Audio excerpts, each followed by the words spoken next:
This is going to sound like so much hate, and I swear it's not.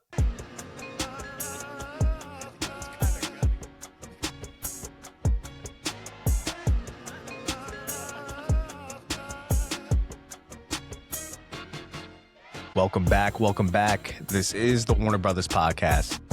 This is your host, Kyle. I'm joined today by Timmy G. Tim, what's up, bro? The usual, you know how it is. We're down to what? We've got like 3 or 4 more pods. And the season's gonna be over.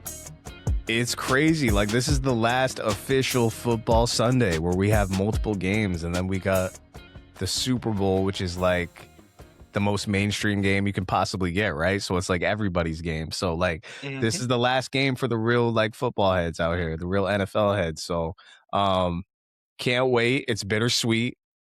I was telling someone today, Tim, I'm like, we got 2 more weekends of football.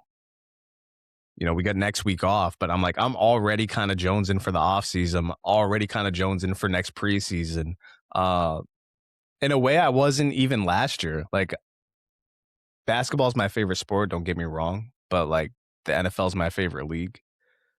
But I don't think I've been as ready for next season this quickly, like ever in my memory. Like I cannot wait for all the storylines and whatever holes we have to fill between March and July.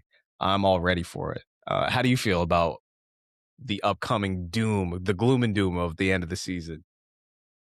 I mean, it's definitely going to be sad to see the season over. It feels like just last week we were starting these podcasts up again. Literally. But I agree. I feel like the amount of chaos we got this season, we can only expect chaos going into the off season. We're probably going to hear True. Maybe some trades happen, maybe some just big free agent signings or releasings that we didn't see coming. There's a lot. There are quite a few good free agents here coming out, so I think it'll be a good off season. Yeah, I'm expecting one blockbuster trade of a piece that moves. Somebody like a star wide receiver, maybe even a quarterback. Somebody gets moved that we just didn't see it coming. I'm expecting it the way this season's gone. Who's the biggest free agent that we have coming up? There's a handful of good ones. So, like George Pickens is a free agent. Kenneth Walker, Breece Hall are both free agents. It's hard to rank them because they're all going to be impactful. But I'll pull up a list right here. You know what? Yeah, I mean, Pickens, just you saying that, Kenneth Walker, like just off the top of my head, Kenneth Walker would make a great Steeler. He would make a great Kansas City Chief, I think. Yeah. Be interesting. We got Romeo Doubs, Mike Evans, Juwan Jennings. These are kind of mid.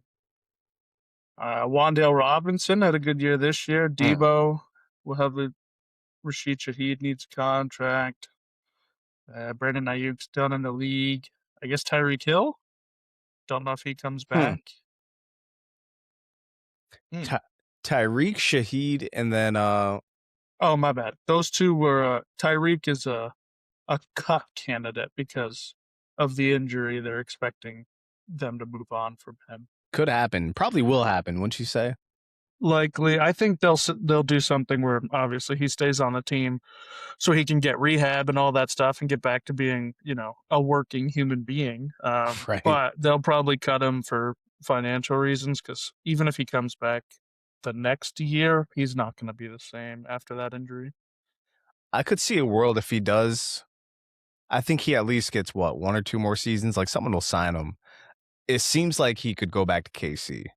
Like it seems like if he had not much interest anywhere else, that he'd go back to the Chiefs. Maybe. I mean, we've seen that with Kareem Hunt with them. Another player who has impact for them, but also has a checkered past.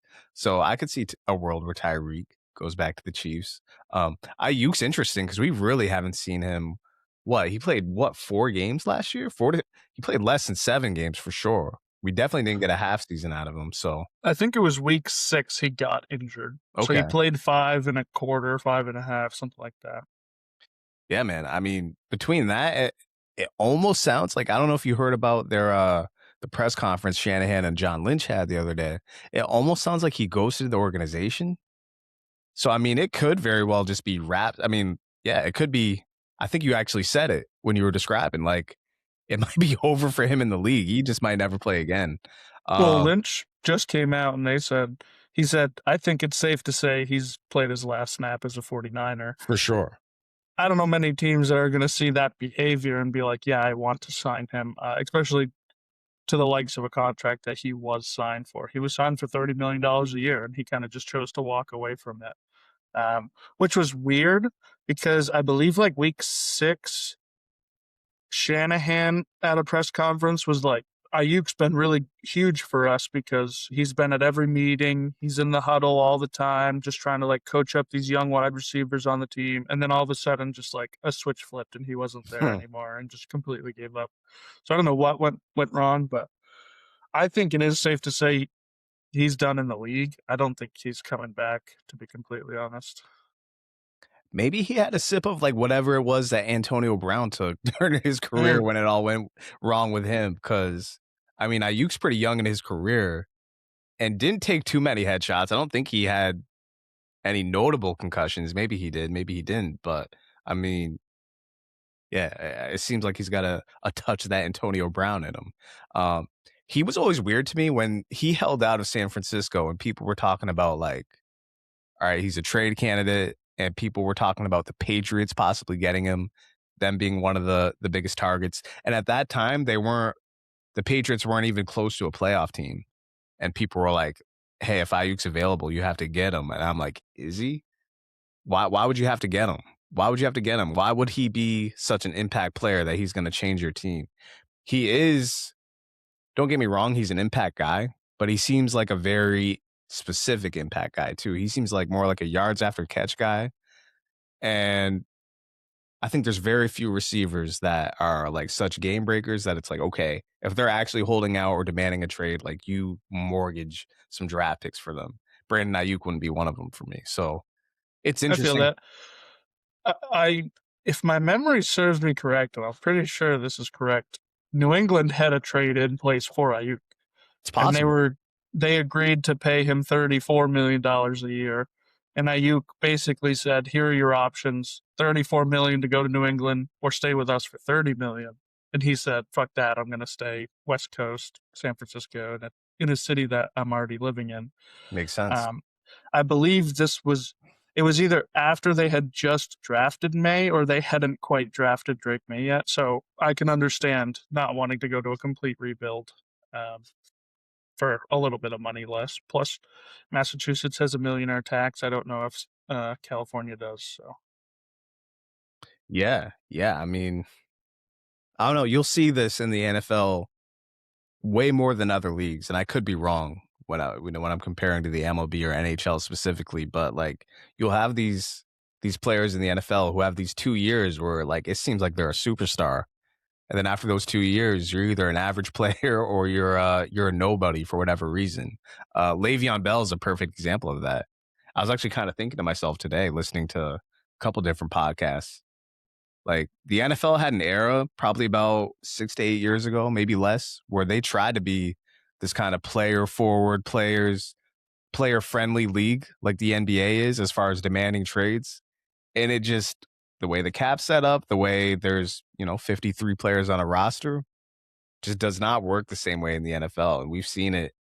Again, Le'Veon is probably the primest example, the most prime example, excuse me, of someone who tried to bet on themselves and their career went completely in the tank afterwards. After, someone who did look like a special running back for some time. Tim, before we get to these games, couple news and notes. All right. My plan was to talk about Jesse Minter, and we will talk about him next. But first, I mean, this came out of nowhere. Phillip Rivers, who out of nowhere was a quarterback for the Colts this year, came back, dealed a little bit, looked good, went back on the retirement block, and, looked like he was maybe going to go coach for his son's high school team once again. We talked about the Bills' head coaching vacancy.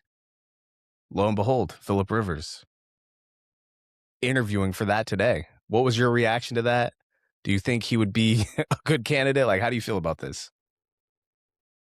I was a little surprised to hear this news. I had heard, during the season, towards the end of the season, when he was like retiring, Hmm. that he was going to stay on the team in a coaching role, and that he was actually going to get some serious look towards being a coach. And it kind of surprised me. I mean, you're kind of giving him like the JJ Redick treatment here, where you're going from like high school head coach all the way up to NFL head coach. That's a huge step to take. You can't kind of just jump into it, I think.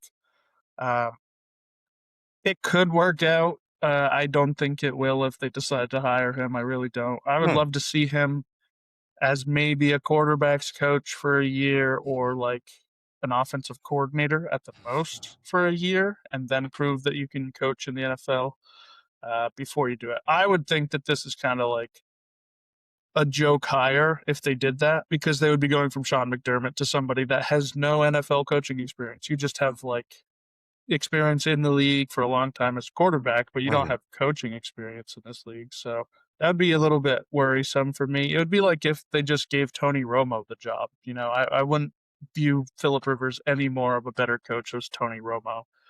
And I definitely wouldn't view Tony Romo as a good coach. So that's kind of how I feel about it. I don't think he will get the job. I really don't. Hmm. Maybe they take him on as like a QB coach or something like that. But I would be shocked if they just gave him the role right out of coming before he came out of retirement. Nobody had talked about Philip Rivers in like 3 years, and now all of a sudden he goes to being like this story, like fairy tale type thing, to being a head coach in the league. That would be crazy, I think. So I don't think it's going to happen.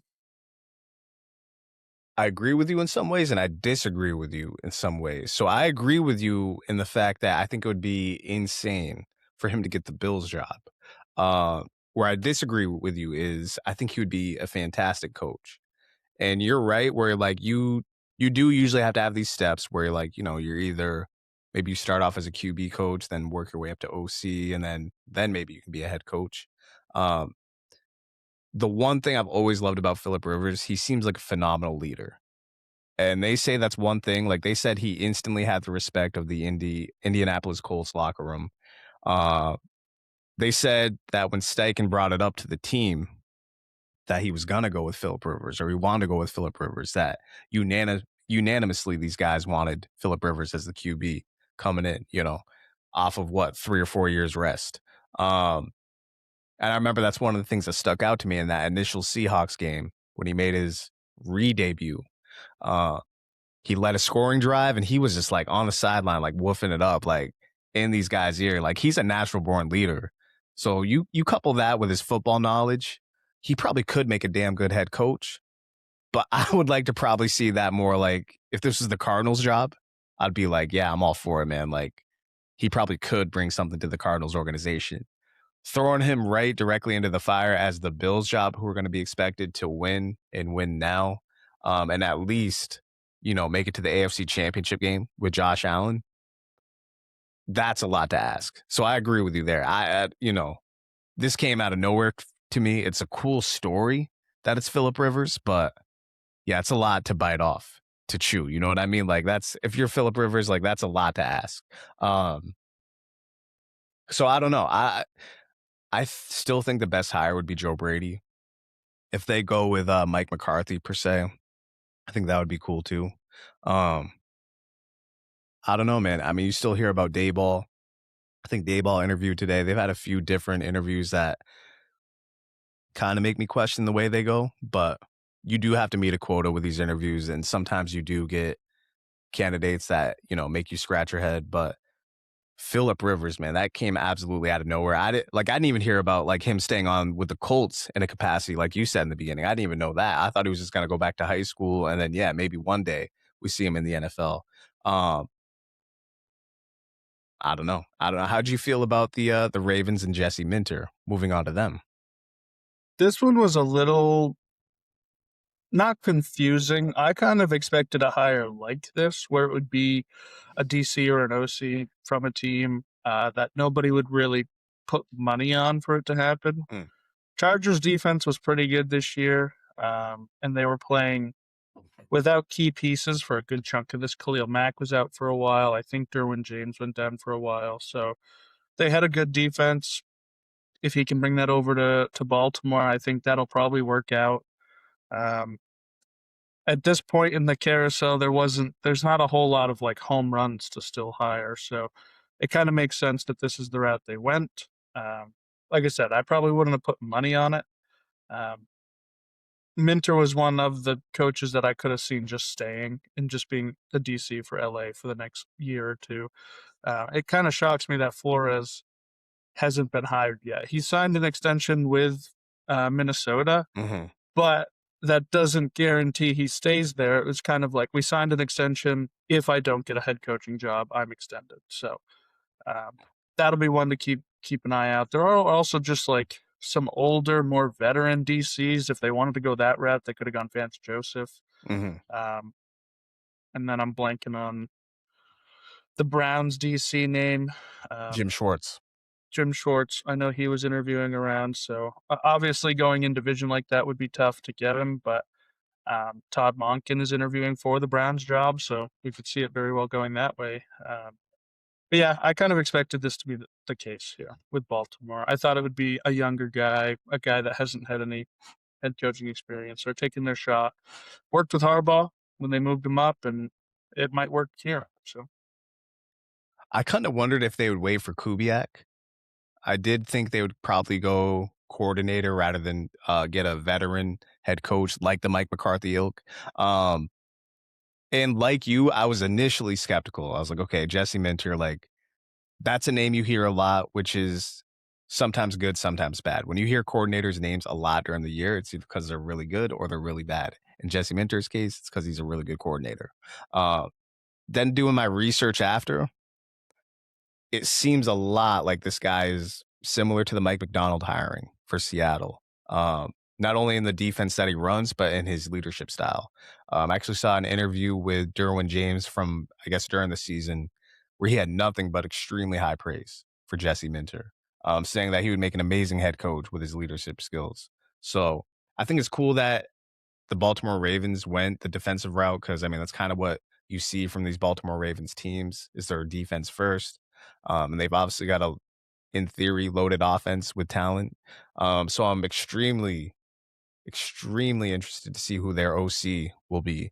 And it's interesting that Jesse Minter is also from the Harbaugh tree, right? He's been under Jim Harbaugh, even at Michigan. And I think he coached under John Harbaugh in Baltimore a few years back. So he's right under the family tree, under the guy who was just their head coach for 18 years. So that's kind of interesting to me, but seems like a slam dunk hire. We'll see for sure. And again, the OC pairing will be very interesting to me as well. So overall, can't wait. This is an interesting cycle, and we still got so many jobs. We were just talking about it the other day. There's so many jobs that are still available. Forgot to mention this about the Bills head coaching search. I don't know if you heard this, Tim, and I don't mean to circle back, but Davis Webb III, former backup quarterback. He's 30 years old. Apparently has high praise from Sean Payton. He's worked under Sean Payton. He was a backup for the Bills, backup for the Giants, I believe, at one point. So he was, I think he was there when Daboll was coaching at one point. And then has worked for Sean Payton these last few years. And I guess Sean Payton was like instantly recognized him as a future head coach. Interesting part for this. He's going to interview for the Bills job. Maybe he already has. He is Josh Allen's best friend. And he is slightly younger than me, slightly older than you, extremely young for a head coach. Like 30 as a head coach is like, 20 as a starting quarterback, right? Like it's a super young. But the fact that he's like legitimately Josh Allen's best friend, how do you think that would work? What do you think that pairing, how would you view that if you're a GM and they've said that Josh Allen's going to have a big say in who the head coach is, or at least a say. I don't want to say a big say, but he will have a say in who the head coach is, assuming he would say, hey, my boy Davis Webb III, who has been a backup for me. I think he even might have coached for the Bills. I could have been wrong there, but I think he was a quarterback coach for the Bills before the Giants and then before the Broncos, whatever. So he's worked with them in some capacity, but he's extremely close to Josh Allen, not much older than Josh Allen. and obviously would be younger than some of the veterans on the roster. How would you view that as a GM if you're hiring for a head coach? I would definitely be a little worried. Right. Like you said, he's young. He's extremely young. You have to coach a bunch of guys, probably like a third to half the team of guys that are older than you. Mm-hmm. That's just a weird position to be put in. Respect wise, obviously you could earn it, and obviously you could, some people are way more mature for their age, and maybe that's what it is.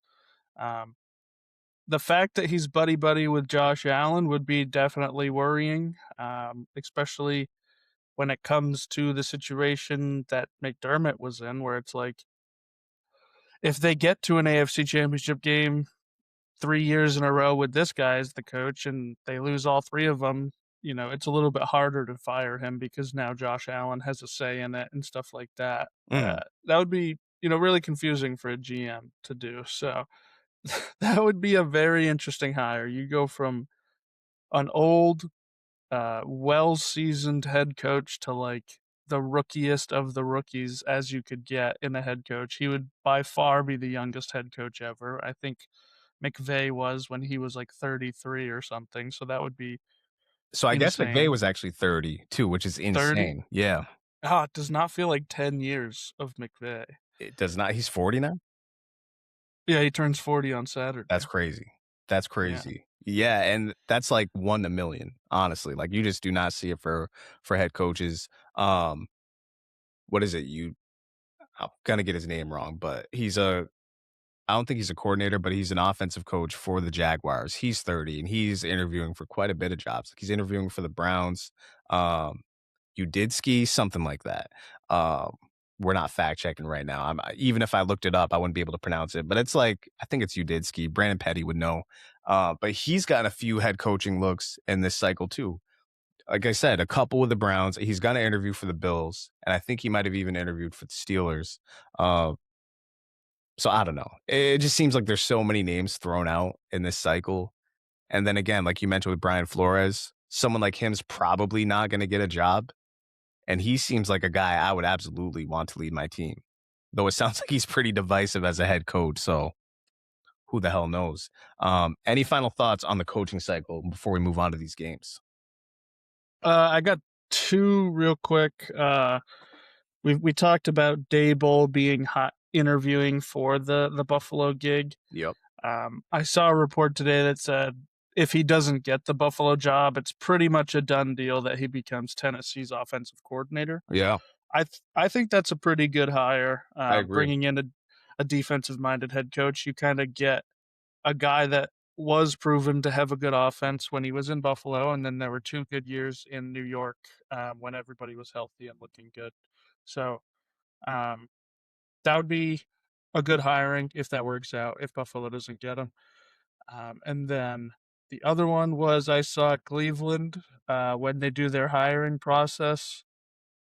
They like to really put their candidates through the ringer, I guess. So they were saying that they make them fill out questionnaires, they make them take tests, they make them write essays, they make just all these things. They said that they're a numbers-based organization and all this, and I'm like, Worked very well for them, apparently. yeah, I mean, Stefanski was a good coach.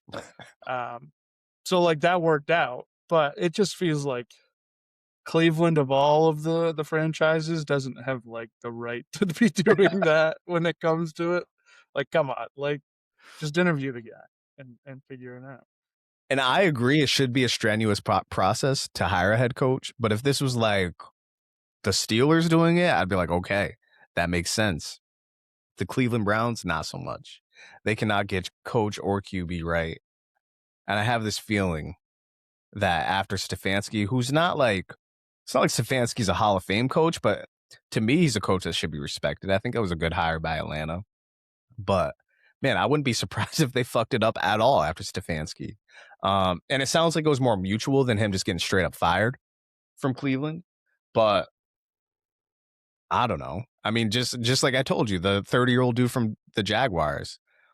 Okay, cool. If you hire him and that's the guy you want for X amount of years, that's fine. But you got a veteran laden everything essentially. That the offense is kind of young. That defense is veteran laden. You got veteran receivers out there. You're, in my opinion, a quarterback away from really being a competitive team. I mean, we've seen that the 2 previous seasons. And who knows what they'll do with Shador as far as like if they want to actually develop him or if they're gonna have him in a backup capacity. But I don't know. I would lose my mind if I was a Cleveland Browns fan with how they handle literally everything. And then you said a couple podcasts ago, you really think that Deshaun's going to get a look this year. They don't really have a choice, man. Like, he's going to be on the roster no matter what. They cannot cut him. It would ruin their True. cap space to cut him. So he will absolutely be on the roster. And do I think Deshaun coming off an Achilles injury is better than what we saw out of Gabriel and Shador? I think if anything, it's a lateral move. I think the ceiling's higher, to be completely honest. So That's bad. I think it's gonna happen. I really Oh do. man. Oh man. Where do they pick? Where do they pick in this draft? They got to be top 10, top 12. Yeah, and they also have the Jags pick, so they do have ammunition. So if they Hmm. wanted to move up, they could. And I think they were a 3-win team, right? 3 or 4, Yeah. so So they're probably they're top top. 6. Yeah, exactly. They got to be. Browns will Browns. And I record on Thursdays with the Hype is the Hype Real podcast. Shouts to those guys. They're going to be coming on here really soon, and they're lifelong Browns fans, and they actually hate Stefanski. We actually did a segment last night. It was like who's a new hire that's set up for success for next year, and I said Kevin Stefanski in Atlanta. Like I'm like, look, at the worst, he is just a good head coach. Definitely good on offense. Like he got stuff out of Flacco, and we've discussed on here. He actually got a little bit out of Deshaun Watson last year before he got injured. It might have even been the year before, but either way, he got something out of Deshaun before one of his many injuries. And there's no reason for me to think he won't get that out of Atlanta. They raised a good point in the fact that maybe they don't have a QB yet, unless they roll with Kirk. I declared more than once on here between last season when he had a season or bench escalating injury, season before last, and then this year, like after his first couple starts, I declared that he was washed. After that, man, he actually looked okay.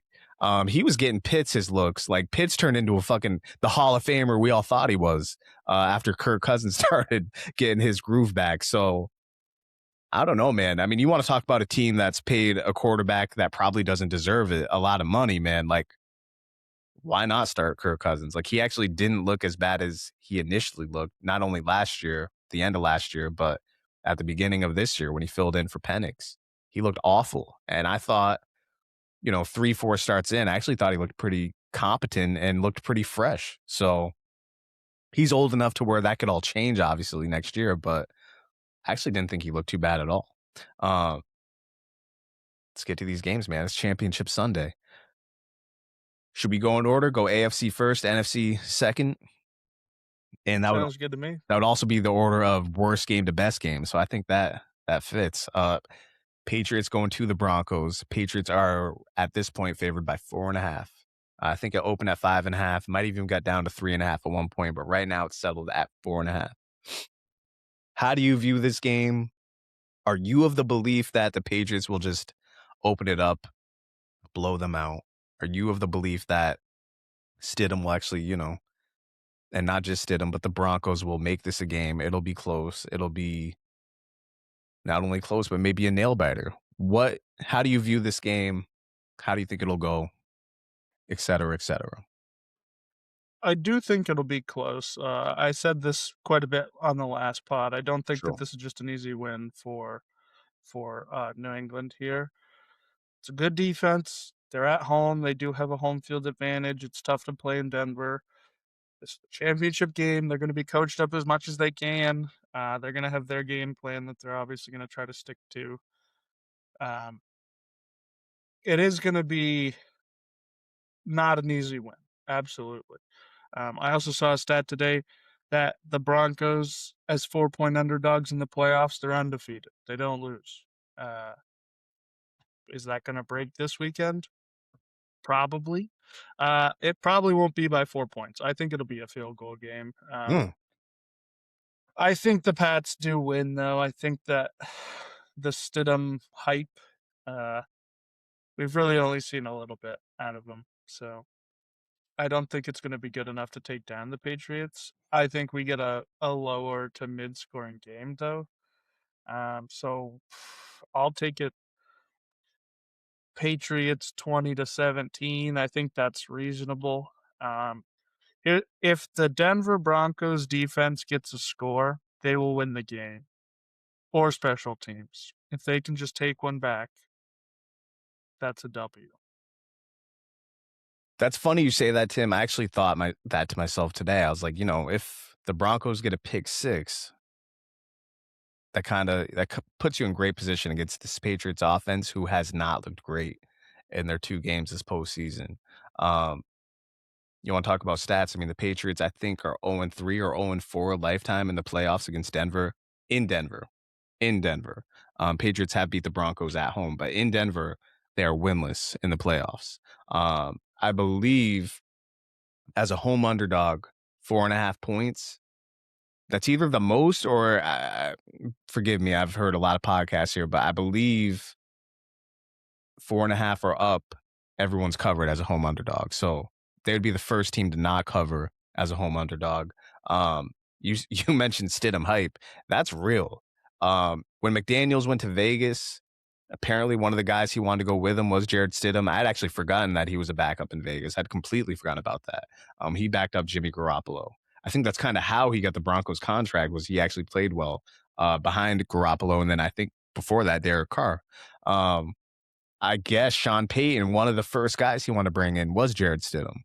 They said he made a point last week to do a double press conference to introduce Stidham as the backup quarterback this year before it got leaked out. Excuse me, for this game, the starting quarterback, before it got leaked out, to make it seem like, hey, we're not going to go with anybody. We'll feel confident in Jarrett Stidham. I'm not sure if you saw Sean Payton's quote about a reporter asked him about, like, how do you feel about your fans? Like they might have a long break or something like that. And he said something to the effect of, yes, they will have a long break. It'll be 2 weeks for the Super Bowl. Like, they seem extremely confident. And this has been a topic of conversation in general throughout the season, with how confident Sean Payton has been in this team. And man, he is just doubling down with Jarrett Stidham. And you say it's going to be a field goal game. I could see it either way, bro. I mean, I've been telling people all week, if there's any NFL season where a guy's going to make his first start of the season in the AFC Championship game and win, it's this fucking lunatic season. Because, man, this season, nothing's made sense the whole course of the way. I mean, we're like 4 or 5 weeks removed from it. But we saw, talking about Atlanta, a team no one thought would be the Los Angeles Rams, take it to the Los Angeles Rams late in the season when the Los Angeles Rams needed that game. Atlanta took it to them. Like, that's just the kind of season we've seen.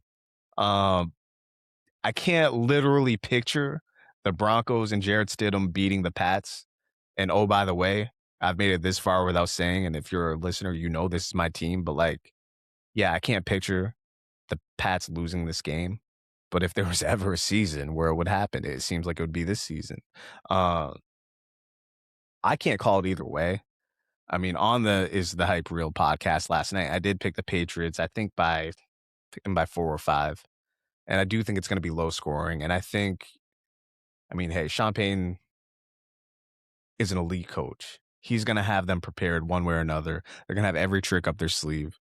And the defense before Bo Nix went down was their strong suit, right? So the defense is going to perform. I don't know. I could definitely see a world where if we're going into the fourth quarter, it's like a 1-point game, or it's a tie game, or it's close. But there's also a world that if the Pats actually wake up, their Pats offense, they actually wake up, maybe they are up 10 going into the fourth quarter.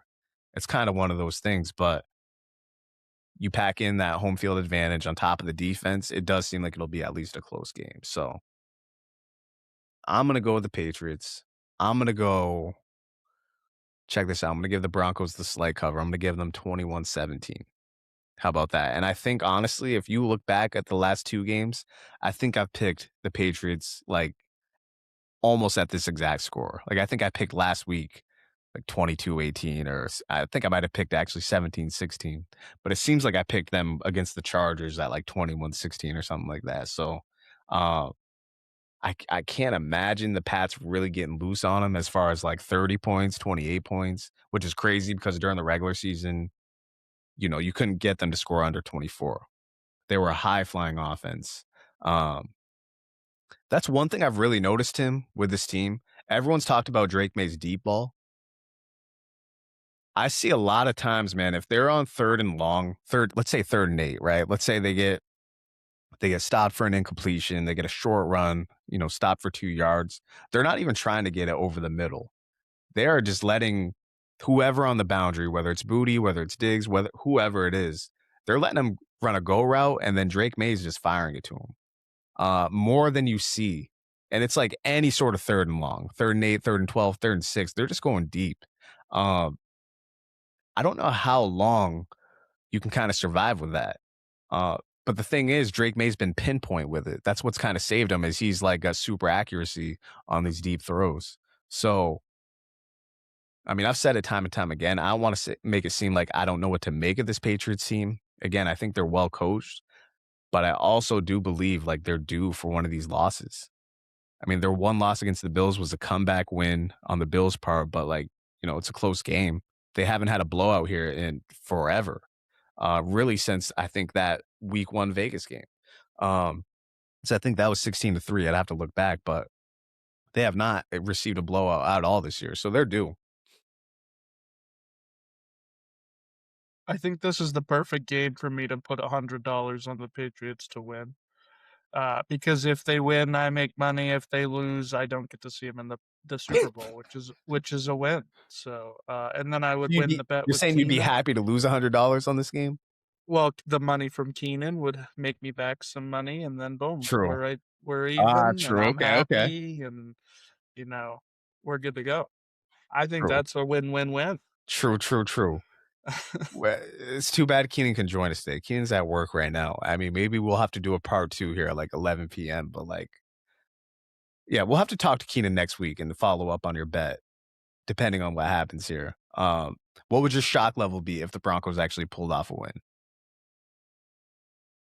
It wouldn't be super high because I could totally see them winning. Mm-hmm. But I would definitely be surprised to see them win, especially if it's like Jarrett Stidham is just the man. Like he goes out there and is just like 250, 3 touchdowns, no turnovers. He's just like really good. If that happens, I'd be like full shock mode. I think this comes on the back of basically the defense doing it all for them and them getting favorable field position, scoring when they can, barely squeaking it out.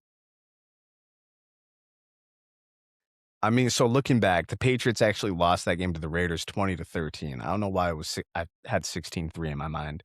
They never once got blown out this season, actually. So they've either lost close, not lost at all, or won close or a blowout here. Again, I said this last podcast. There's some Patriots fans here that think like I'm a hater of this team, and that's not it at all. Like I'm not even skeptical of this team necessarily. It's just I've watched this league for a long time. You don't even have to watch this league for a long time to know that, like, if you just watch this season, you would know that, like, even if you're successful, every dog has its day. Like, we've had some weird ass blowouts this year. And the Patriots, I don't remember if I made this comparison last podcast, Tim, but I really think, like, they're no better than a fully healthy Chargers team. I think they're that level of team. I think if the Chargers had the Patriots schedule, you might see them go 14-3. I'm not calling the Chargers bad there, and I'm not calling the Patriots bad there. I'm saying like they're both the same level of good team. I think the Patriots are well coached enough, and were fortunately healthy enough to where the schedule didn't really bite them, to where none of these games came back to bite them. And you got what you got, right? And then they got unhealthy teams in the playoffs literally the whole way through, all 3 rounds here, and they might reap the benefits of it. And it's super rare that happens, honestly. As as pertinent as injuries are in the NFL, you don't see it to where all 3 rounds of the playoffs, like it benefits you to this degree. especially as far as the starting quarterback on the number one seed getting injured in the divisional round for the season. Like that just does not happen. Let's move on though. Rams Seahawks. This is obviously the crown jewel of the weekend. Uh, Two crazy matchups. I think week 17, week 16 or week 17 was the second matchup. And then the first matchup was like week 8. Darnold throws 4 picks. Seahawks miss a field goal at the gun. Second game, obviously I missed it. You saw it. Game of the year, from what I heard. And then they obviously have that controversial 2-point conversion that happened late in the game.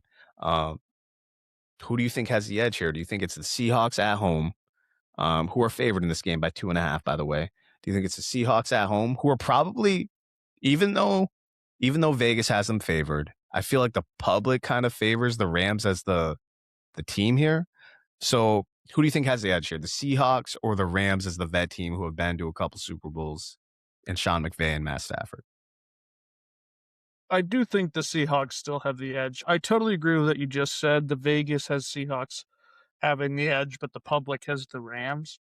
But that's kind of been the case with the Rams all season long, and they'll just cough up a game that they really shouldn't. Like the game against the Seahawks, they were leading that game for pretty much the entire game. Either way, I think, right? I think they were leading for the entire I game. think they're up 2 touchdowns, halfway Yeah, through the fourth quarter.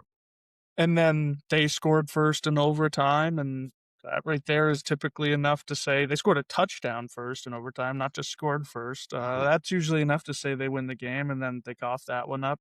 Same thing happened with the Panthers kind of both times. We were kind of like, oh, yeah, they should crush this team. And neither time did they crush that team. So I agree. I think for that reason alone, I'm going to say that they're pretty much a dead even team. And then I'm going to give home field advantage to the Seahawks and say that they've got the edge here. Defense has been playing great. Um, I like the Seahawks here. I really want to pick them. My problem with picking them, I saw a post all time Rams Seahawks. The Seahawks have won 29 games. The Rams have won 28 games. And they have 1 point separating the two in all time All points time. scored. That's kind of Yeah. insane. So That's it's like brilliant. 1,207 to 1,206 or something like that. So history, I saw somebody made a post. He called this the great equalizer. He just gave them the Rams W winning by 1 point, even it up on both sides. Um, and I want to pick the Rams because what you just said, the public favors the Rams. I've been favoring the Rams all year long. I feel like this is a game that the Rams should win. They should be the veteran team here. They've been here before.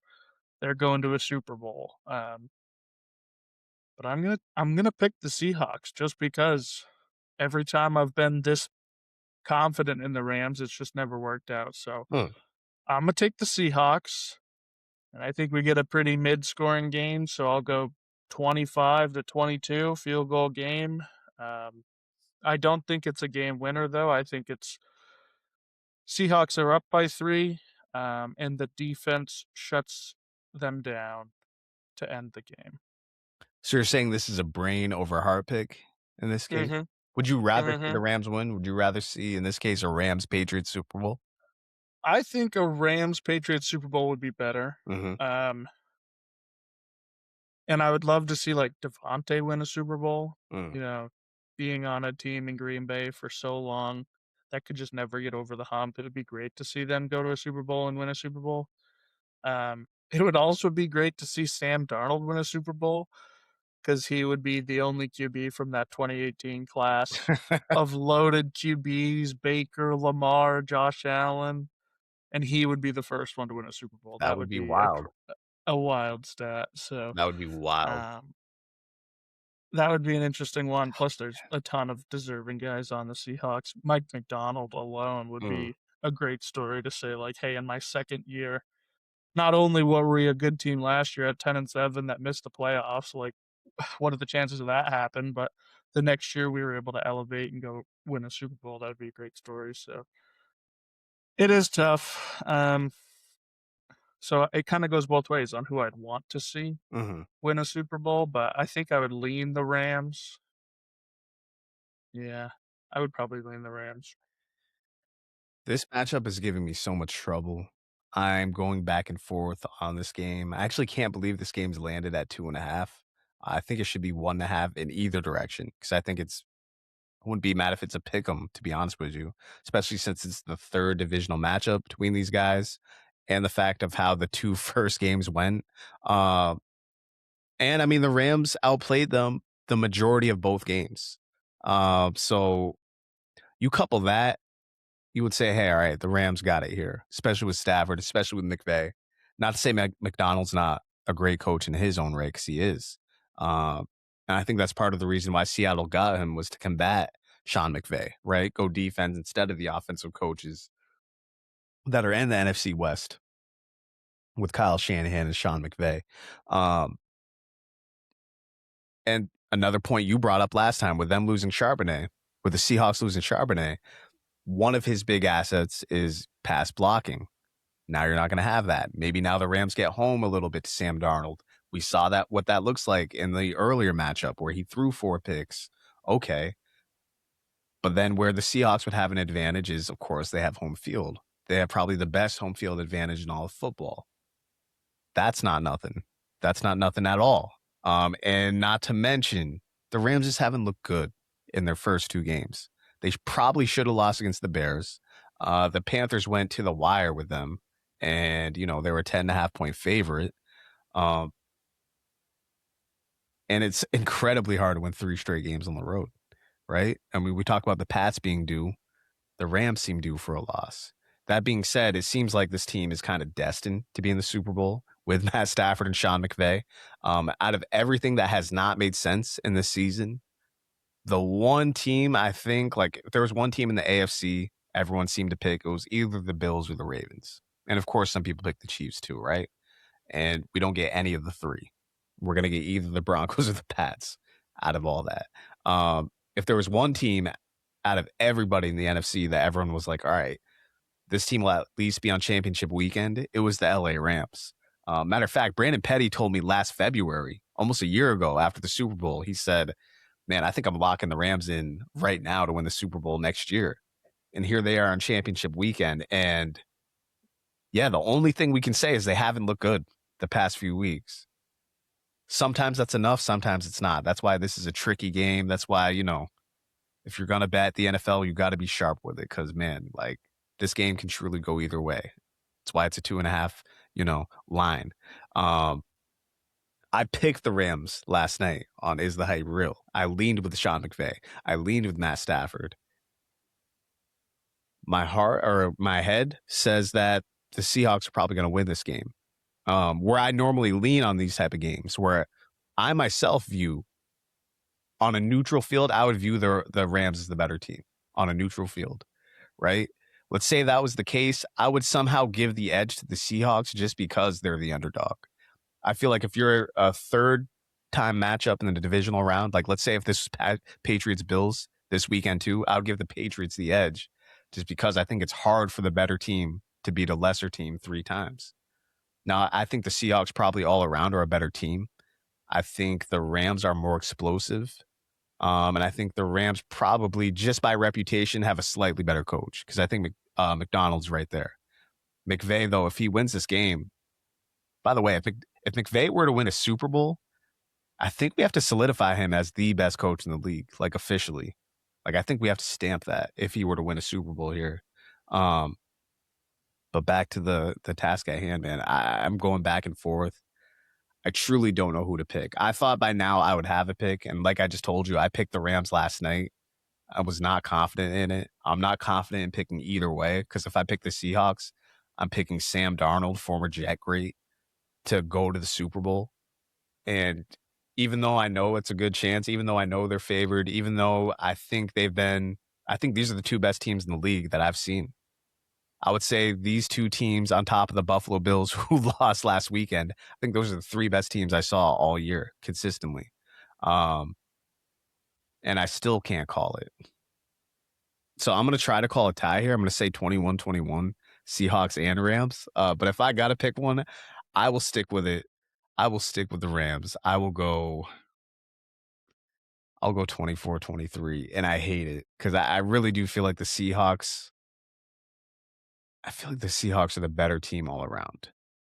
But in a big game, I think I trust McVay and Stafford more. But I don't think any of that matters if we look at anything that's happened in the regular or postseason, clearly. So I'm going Rams, just like how you're picking the Seahawks and you're not confident. I'm going to pick the Rams, and I'm not confident. So that's the pick. Best part is one of us has to be right One at of us the has end to of be the right. day. And you know Yeah, what? Maybe we'll get like a 5 overtime game. It's possible now with these overtime rules. So that would be insane. Good thing they have 2 weeks off in between the yeah, right, Super Bowl. right. And we might get it one of these years. Like we're eventually gonna get one of these games that end up being like a college overtime where like you're just going back and forth for Lord knows how long. Um, I can't wait though. I think it's gonna be a fantastic game. I hope. I mean, we picked it to be close. I hope the Patriots Broncos is a good game. Um, it's funny because I thought either way. I think if you asked most NFL fans, we would have said like, yeah, championship weekend's gonna be amazing. There's gonna be great matchups. And it looks like for sure one's gonna be a good matchup, but Patriots Broncos obviously does have the recipe there to where it could be just a whack ass game. I hope that's not the case, but it's got the recipe there. Um, Tim, any final thoughts on this weekend's games? Pretty much just what you just said. I hope we get a good game from both games, not just one. For whatever reason, we're gonna get a good 34-32 game in the Pats Broncos game, and then we're just gonna get like an ugly That would be 14 to wild. 6 Rams Seahawks That game would or be something. wild. That's just how the year's gone, man. Like Holy all shit. everything that you expect, it's the opposite. Thirty-four, So 32. Pats Broncos would that would exceed my expectations for sure. Any bold 100%. predictions? Or is that your bold prediction right there? A shootout. Oh hell no! I'm not picking that high of a scoring game No. with a QB that hasn't played really at all this year against a good coach team. No, I'm definitely not doing that. There will be one quarterback this weekend that throws 3 picks. I don't know which one. I'd pray that it's Drake May. Could happen. Could happen. Oh He's yeah. had a few turnovers. And I Hmm. mean, as you pointed out last podcast, man, like Will Campbell has had a rough postseason. I mean, if you're a defensive lineman on the Chargers or the Houston Texans, you've kind of lived in the backfield when Drake May drops back. Um, that's the thing. Drake May's due for a good game. The Pats are due for a good game, but they're also due for a loss. So something's got to give. Something's absolutely got to give. Uh, if I had a bold prediction for you, I don't want to say. I don't want to curse it. I don't want to say it, but I'm gonna say it. It seems like, I mean, not only has this year been the year of the shock, it's also been the year of QB injuries. I'll leave it there. I'll leave it there. I won't finish the statement, but you can kind of connect the dots there. There's 4 quarterbacks playing this weekend, so I could see it happen. That's all I'm gonna say. I could see it happen. All Kyle's saying is that we will see 5 QBs play this weekend. Right? Yeah. Watch Stafford, Darnold, Drake May, and Stidham all go down with injuries. What if Oh that my happens? word! Then it's Who's the backup in Denver after that? let's look. Let's look. Let's see. I don't even know if they've signed anybody or elevated anybody. I mean, they would have to. It would be whoever their let's see, the Denver Broncos quarterback depth chart. Oh, it's Drew Lock, I think. Oh no, that's Seattle. They got I think Drew Lock is behind so they've Seattle. got Sam Ellinger, Okay. who is not great from No. my memory. There's a reason why Oh he's my the god. third string backup quarterback. So it would be him versus, and I think Josh Dobbs is the quarterback or the backup quarterback for the Pats. Um, and then what? Rams got Garoppolo, and then the Seahawks got Drew Lock. So you'd actually have a pretty good backup QB matchup if it were It Rams. would be like an all-time. It is just a bunch of like veteran tenured backup QBs, you know? What we call like career backups playing in the backups position. So Or maybe Stidham stays healthy. And then the Pats, maybe Drake May, Stafford, and Darnold get injured. So we get Drew Lock, we get Garoppolo, and we get Josh Dobbs, and then we get Stidham. Then it's We get a truly the best Stidham, backup to win. a Stidham versus Drew Lock Super Bowl. Oh my god, dude! If at the beginning of the year you told somebody that was going to happen, they would probably try to kill you. Like, Or I'm not listening to that shit. or if we get Stidham versus Garoppolo for the Super Bowl and we get just like the best Patriots former backup QBs, that could be the Yeah. matchup. Then it's you win no matter what if you're a Patriots fan, I guess. I don't know. Listen, this was the Warner Brothers podcast. This was Kyle. This was Timmy G. We're out of here. You'll see us reviewing these games next week. Super Bowl picks will be 2 weeks from now. Maybe we'll freestyle a little bit next Wednesday. Keenan will be back. That's what I can tell you. I don't know about Brandon Petty. He is in football depression as we know it. But I do expect to see him soon. He did tell us he was taking a break from the podcast, taking a break from football in general. So Petty will be back. Keenan should be back next week. And Tim and I will be here for sure. So this was the Warner Brothers podcast. Listen on Spotify. Listen on Apple Music. Follow us on TikTok, Instagram, YouTube. Have a good weekend, y'all. Enjoy the games.